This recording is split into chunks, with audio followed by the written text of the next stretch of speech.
आप अपने नेचुरल स्थिति को न छोड़ें। आप नेचुरल रहते हुए जितना काम कर सकते हैं अपनी शक्ति के अनुसार उतना करें। लेकिन अगर आप अपनी हॉबी के काम को, अपनी खुशी के काम को आप टाल देंगी, बार बार टालती ही रहेंगी डेली की डेली, तो आप डिप्रेस हो सकती हैं, आपकी खुशियाँ कम हो सकती हैं। इसीलिए अपनी खुशी को बढ़ाने वाले कामों को भी आपको ज़रूर करना है, जिससे कि आप अपने परिवार वालों को भी खुश रख सकें। और जब आप अपने ससुराल के परिवार को अपना समझने लगेंगे ना, तो आप अपने ससुराल की छोटी मोटी जो कमियां होती हैं, जिनको हम फ़ोन के द्वारा अपने मायके में बता देते हैं, उसको भी बताना बंद कर दें।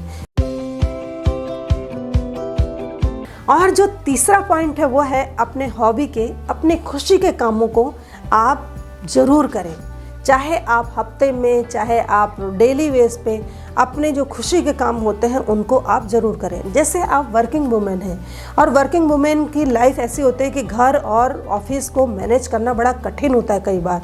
ऐसे में हम सोचते हैं कि संडे थोड़ा मैं आराम से रिलैक्स रहूँगी और ये काम को आसानी से करूँगी।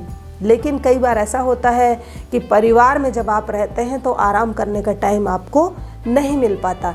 ऐसी स्थिति में महिलाएं जो चाहती हैं कि थोड़ा सा आउटिंग हो जाएगा तो मुझे आराम मिल जाएगा, तो आप उस आउटिंग के काम को, चाहे आपका मूवी देखने का काम हो, चाहे कहीं पार्क में जाने का काम हो, चाहे कहीं बाहर छोटा सा पिकनिक का प्रोग्राम हो, उसको आप ज़रूर करें। इससे आपका माइंड फ्रेश होगा, आप एक नई ऊर्जा अपने अंदर भर पाएंगे और जो 6 दिन फिर आप काम करेंगे उसमें आपकी क्वालिटी भी आपको दिखाई देगी।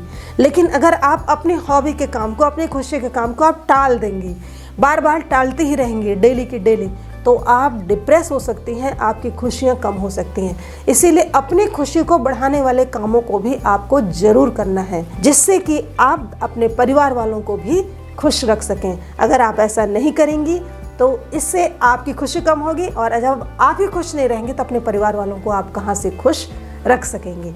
इसीलिए ज़रूरी है कि आप अपनी खुशी और हॉबी के कामों को करें। और अगला जो मेरा पॉइंट है वह है गृह व्यवस्था। हम अपने घर की व्यवस्थाओं को, अपने घर के सिस्टम को इस प्रकार से डेवलप करें जिससे हमारे काम आसानी से हों। जैसे किचन का जो सामान है डेली यूज आने वाला, वो किचन में ही रहे। ऐसा ना हो कि किचन में जगह कम है तो मैंने उसको ले जा करके कहीं और रख दिया। हाँ, जो एक्स्ट्रा सामान है, जो आप स्टोर करके रखना चाहते हैं या आपके महीनों बाद काम आने वाली चीज़ है, उसको आप कहीं भी रख दीजिए, कोई फ़र्क नहीं पड़ेगा उतना। लेकिन जो आपके डेली रूटीन की चीज़ें हैं, जो डेली यूज होते हैं, उसको कहीं और आप रखेंगे तो उससे आपका समय ज़्यादा लगेगा और आप ढंग से उस काम को कर भी नहीं पाएंगे। उसमें आपकी क्वालिटी की भी कमी आ सकती है। इसीलिए आप अपने जो गृह की व्यवस्था है, घर की व्यवस्था, उसको सिस्टमेटिक बनाएं।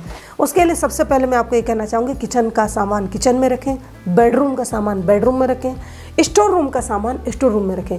और स्टोर रूम का सामान भी आप इस प्रकार से रखें कि कभी भी कुछ ढूंढने पर आपको एक सुई भी आसानी से मिल जाए। उसके लिए आप कुछ बॉक्स बना लीजिए।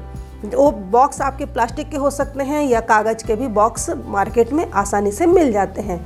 तो आप उन बॉक्स को ले लीजिए और उसमें बाहर आप लिख दीजिए कि हाँ, इसमें मैं ये सामान रखने वाली हूँ, इसमें ये सामान रखने वाली हूँ। मान लीजिए आपको इलेक्ट्रॉनिक्स का सामान अलग रखना है, इलेक्ट्रिकल सामान अलग रखना है, या फिर आपको जो हथौड़ी है, कील है, या फिर घर की और छोटी मोटी ऐसी चीज़ें हैं, लोहा आदि, उनको एक बॉक्स में रखना है। तो आप प्रॉपर उसमें रख करके बाहर ज़रूर लिख दीजिए कि हाँ, इसमें ये सामान है। उससे आपको जब कभी किसी चीज़ की ज़रूरत पड़ेगी ना तो आसानी से मिल जाती है। बुक्स का एक अलग बना दीजिए, कपड़ों का अलग स्थान है, जूते चप्पल अलग हों।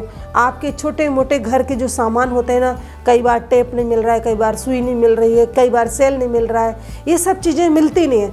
कई बार हम इधर उधर रख देते हैं, लाते हैं मार्केट से रख देते हैं। इसका एक जगह फिक्स रहेगा ना तो आप वहीं रखेंगे और बॉक्स के ऊपर लिखा होने से आपको आसानी से मिल भी जाएगा, आपका काम जल्दी हो जाएगा। और एक कुशल गृहिणी बनने के लिए, एक अच्छी हाउसवाइफ बनने के लिए, या एक अच्छी वाइफ बनने के लिए, एक अच्छी बहू बनने के लिए जिस चीज़ की ज़रूरत होती है वो हो, हम अपने ससुराल के परिवार को अपना समझ करके व्यवहार करें।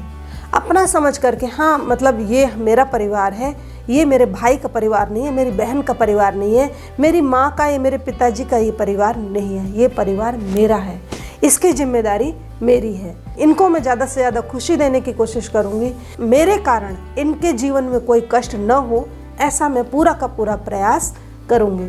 हाँ, लेकिन अपनी तरफ से आप प्रयास करिए। दूसरा अगर कुछ कर रहा है तो उसको करने दीजिए। इससे भी आप एक कुशल गृहिणी बन सकते हैं। और जब आप अपने ससुराल के परिवार को अपना समझने लगेंगे ना, तो आप अपने ससुराल की छोटी मोटी जो कमियां होती हैं, जिनको हम फ़ोन के द्वारा अपने मायके में बता देते हैं, उसको भी बताना बंद कर दें। क्योंकि आपको लगने लगेगा कि ये परिवार तो मेरा है, मुझे ही इन सब प्रॉब्लम्स को फेस करना है, न कि मेरे मम्मी पापा या मेरा भाई करेगा। बड़ी प्रॉब्लम है तो मायके में बताना ज़रूरी है।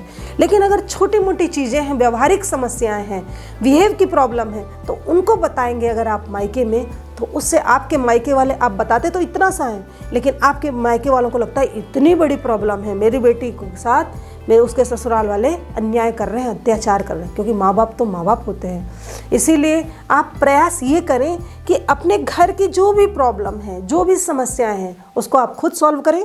नहीं सॉल्व कर पा रही हैं तो अपने पति से शेयर करें। पति से शेयर करने के बाद अगर हो सके तो सास ससुर वगैरह से भी शेयर करके, सामने बैठ करके बात करके आप उसको सॉल्व करने की कोशिश करें। मायके में न बताएं। छोटी छोटी व्यवहार की बातों के लिए मैं बोल रही हूँ। हाँ, आपको कोई शारीरिक प्रताड़ना दे रहा है, आपको फिजिकल पनिशमेंट दे रहा है, आपको मेंटली टॉर्चर कर रहा है, तो आप अपने मायके वालों को बता सकते हैं। लेकिन सामान्य व्यवहारिक बातों को आप खुद ही झेलें, खुद ही उसको सॉल्व करें। इससे आपका कॉन्फिडेंस लेवल भी बढ़ेगा और आपकी खुशियाँ भी बढ़ेंगी। और एक बहुत बड़ी समस्या आज बच्चा हो, बूढ़ा हो, जवान हो, सबके साथ बढ़ती जा रही है, तो महिलाएं कहाँ से छूटेंगी, और वो है सोशल मीडिया।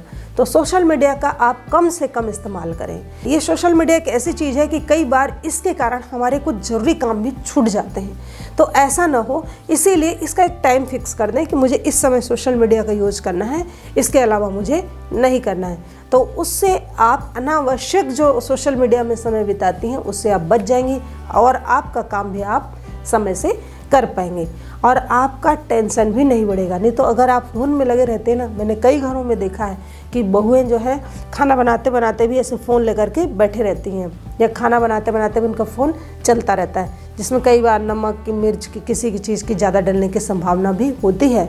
साथ ही साथ आपके घर के कोई देख रहा होता है ना इस चीज़ को, तो उसको बहुत ज़्यादा चिढ़ होती है कि इसका तो फ़ोन कभी छूटता ही नहीं है, और कई बार वो बोल भी देते हैं। अगर कोई आपको इस चीज़ के लिए नहीं बोल रहा है, इसका मतलब ये नहीं है कि ये गलत चीज़ नहीं है, ये गलत चीज़ है, इसको हमें सुधारना होगा। हाँ, कम से कम कभी कभार अगर आप कुछ रेसिपी देख रहे हैं, कुछ कर रहे हैं मोबाइल में, ऐसा ज़रूरी कुछ सुन रहे हैं कान में ईयरफोन लगा करके, तो वो कभी कभार चलता है, ज़्यादातर।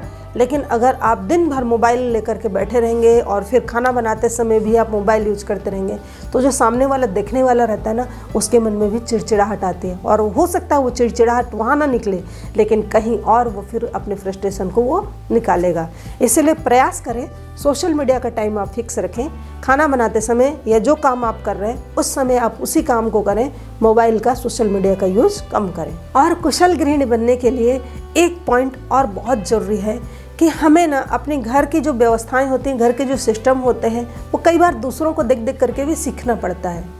कुछ लोग हमसे अच्छा मैनेज कर पाते हैं, कुछ लोग सिस्टमेटिक अपने घर को हमसे ज़्यादा अच्छा रख पाते हैं, कुछ लोग अपने रिश्तों को बहुत अच्छे से निभा पाते हैं। तो उनको देख देख करके भी हमें सीखना चाहिए कि वो कैसा कर रहा है, वो भी तो ड्यूटी वाली है, उसके भी तो इतने बच्चे हैं, फिर भी वो अपने घर को कैसे मैनेज कर पा रही है, कैसे सिस्टमेटिक रख पा रही है, कैसे सब उसकी तारीफ़ करते हैं। इस चीज़ को जब हम दूसरों से देख देख करके सीखने लगते हैं, तो उससे हमारी भी क्वालिटी सुधरने लगती है और हम भी अच्छा बनने लगते हैं। एक संस्कृत का वाक्य भी आता है, यानी सुचरितानि तानि तानि उपास्यानि नो इतराणि, मतलब जो अच्छी अच्छी चीज़ें हैं दूसरों के अंदर उसको हम अपनाएं, इसके अलावा जो बुरी चीज़ें हैं उसको न अपनाएं।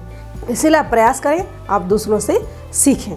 तो आज हमने इस वीडियो में ये जाना कि हम एक अच्छी कुशल गृहिणी कैसे बन सकते हैं, हम अपने घर को कैसे सुव्यवस्थित, सुनियोजित, अच्छे से रख करके अपने कामों को टाइम से करके सबको कैसी खुशी दे सकते हैं, और साथ ही साथ अपनी खुशी में भी कैसे बढ़ोतरी कर सकते हैं। वीडियो अच्छा लगे तो दूसरों को शेयर करना न भूलें।